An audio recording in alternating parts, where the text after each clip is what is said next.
Yeah! This is what happiness feels like. Whoa, yeah! Dang, 7-0. How amazing this feels. Even this guy's happy about it too. Yeah. Oh my god, this is an amazing season. 7-0. I've never seen it. Never seen it. Second time Steelers have started 7-0. First time was in 1978. Now here we are, 2020. They're 7-0. In that 1978 season, the Steelers won Super Bowl 13.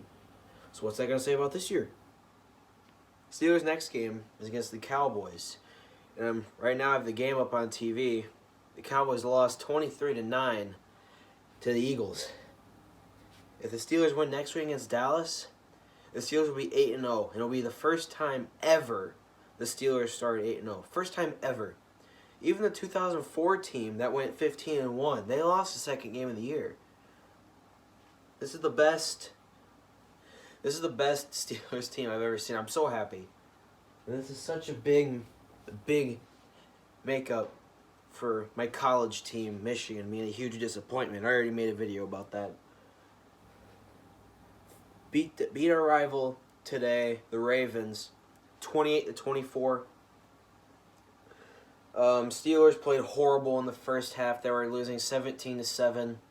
Then they come back, outscore the Ravens 21-7 in the second half. Outscore them 21-7 in the second half. Lamar Jackson played horrible. He had 4 turnovers. 2 of them were interceptions. 2 of them were fumbles. Steelers defense came in clutch on that crucial 4th down at the goal line. They came out clutch at the last play of the game. Of course, people are going to say, oh, that's a penalty. You hit him in the head, pass interference. It's not pass interference, dummy. You people getting in, hitting the ball away is not pass interference. And also, maybe if Lamar Jackson didn't have 4 turnovers, you wouldn't have to worry about that in the first place. Now, would ya? 7-0 feels amazing. It's been a great season so far. Start out defeating the Giants 26-16. Then defeated the Broncos 26-21 at home. That was at the Giants. Then defeated the Texans 28-21. Then defeated the Eagles 38-29. Then destroyed the Browns 38-7. Then defeated the Titans 27-24 with that missed field goal by Steven Gostkowski. I was jumping up and down after that. Now today, beat them. We'll see you again on Thanksgiving at home. The thing that makes this game better was that it was at Baltimore. I know what you're gonna say. Oh, away wins don't matter that much because of all this COVID stuff. Fans aren't really at the game. Yeah, but winning at your opponent's home is a pretty good feeling. I know it was an amazing feeling for Ravens fans last year when they won at Heinz Field. And I know it's an amazing feeling for Steelers this year for winning at M&T Bank Stadium. And hopefully at Thanksgiving they win at Heinz as well. Steelers, this Steelers team is so good. This is the best Steelers team I've ever seen. The Ravens are really the next big challenge. I don't want to knock on wood. Don't want to say that to jinx. Next week is at the Cowboys, and then after that it's home against the Bungles, and then it's home against Jacksonville, or maybe it's at Jacksonville. I'm pretty sure it's home against Jacksonville. Then after that will be home against the Ravens on Thanksgiving night, and then I know it might sound cocky, but the Steelers have a really good shot at being 16-0 this year. If they keep playing how they've been playing and not be slow like in the second half of the Titans game, the first half of the Ravens game, Steelers are in for some big accomplishments. They're definitely making the playoffs this year, maybe even the number 1 seed. If the season were to end right now, the Steelers would have the number 1 seed. I mean, of course, the Steelers are the only team in the NFL to be undefeated. After the Titans and the Seahawks lost their first game last week, and it's a really good feeling, I'm going to tell you that, especially since I'm a Michigan fan as well. I'm wearing Devin Bush, as you can see in the back, you can see on my back. Hopefully, pray for him. Hopefully he has a great recovery from his ACL tear and he comes back ready to go next season. It's especially hurtful for me, especially since I'm a Michigan fan. Devin Bush played at Michigan in college. Chase Claypool is amazing. He hasn't been like the huge spotlight against the Titans and the Ravens like he was against in his 4-touchdown game against the Eagles, and he played pretty well against the Browns as well. Mika Fitzpatrick was kind of slow at the beginning of the year, but has made a big recovery, like that big pick six against the Browns. Oh, voice crack. Big pick six against the Browns, and then that breakup to win the game today.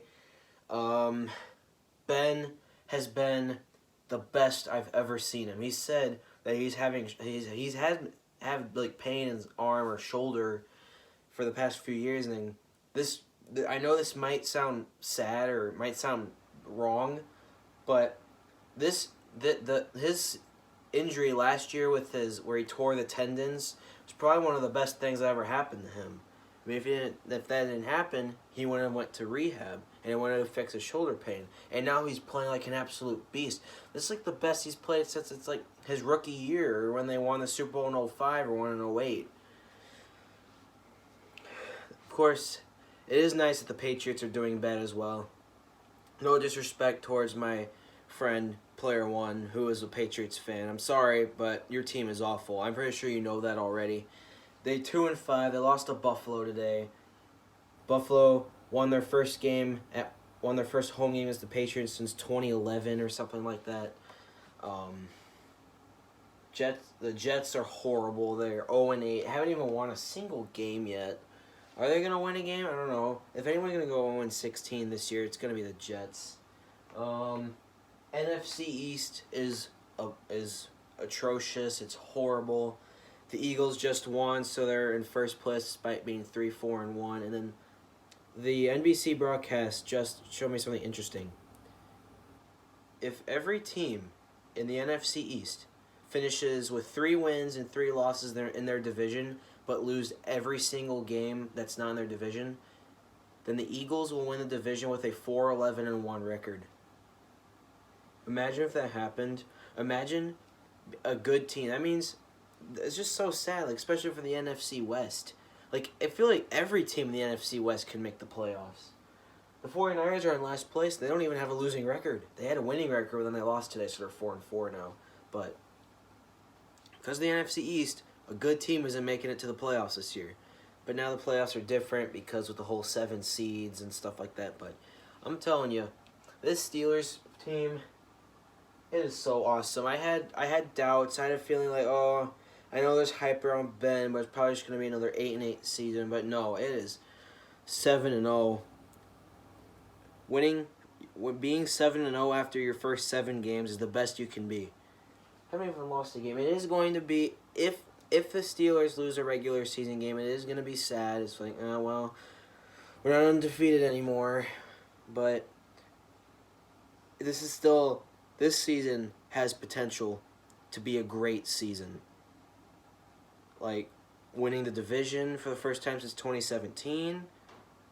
Going far in the playoffs. Maybe winning the Super Bowl. It could happen. I hope it would happen. It would be really amazing. Of course, we have to get past the Chiefs first. Because I wonder how the Steelers would play against the Chiefs. Because the Raiders are the only team that have beaten the Chiefs. Who's going to make the Super Bowl in the NFC? I don't know. My opinion, I know you guys might not like this. The Buccaneers are the best team in the NFC. The Seahawks are pretty good.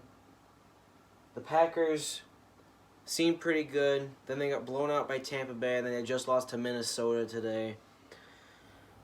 The Buccaneers seem slow, like not as good. They played horrible against New Orleans, and then they just had bad games. They lost to Chicago, but then they had huge recoveries with a blowout win against Green Bay, then a blowout win against Las Vegas.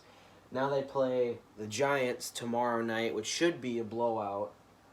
Then they play the Saints next week on Sunday night. So, my prediction for the Super Bowl, I think the 2 AFC teams that could be in the Super Bowl are the Steelers or the Chiefs, and then the 2 NFC teams that could be in the Super Bowl are the Seahawks or the Buccaneers. My predictions. I predict the AFC Championship will be Steelers Chiefs, and the NFC Championship will be Buccaneers Seahawks. My prediction. And then Super Bowl 55, I'm gonna say Steelers Bucks. That's my prediction. It might sound weird, but who knows? It's week 8. We don't know. I mean, stuff could change. There's still multiple weeks left. Steelers look really good, and they don't show any signs of slowing down anytime soon. Mike Tomlin has really let off the whole playing down their opponent. I mean, I was scared about that Broncos game because they only beat them by 5. And I was like, oh man, I mean, because they had a big win. They only beat the Texans by 7. Then they had a huge lead against the Eagles and choked. They had a huge lead against the Titans and choked. They played horrible against the Ravens, but came back and won. You see, if the Steelers just play the whole game, they're really good. They're really good right now, but if they just play the whole game, that there's some magic happening. Anyway, I think if the Steelers lose one game this season, it might be the Ravens, but other than that, I don't really see them losing another regular season game. If they beat the Ravens on Thanksgiving, there's a really good chance the Steelers could go 16-0 this year. It's possible. Will it happen? Who knows? Hopefully, but only team to go 16-0 was the New England Patriots in 2007. It is possible. 1972 Dolphins, you better watch out. The 2020 Steelers are coming for you.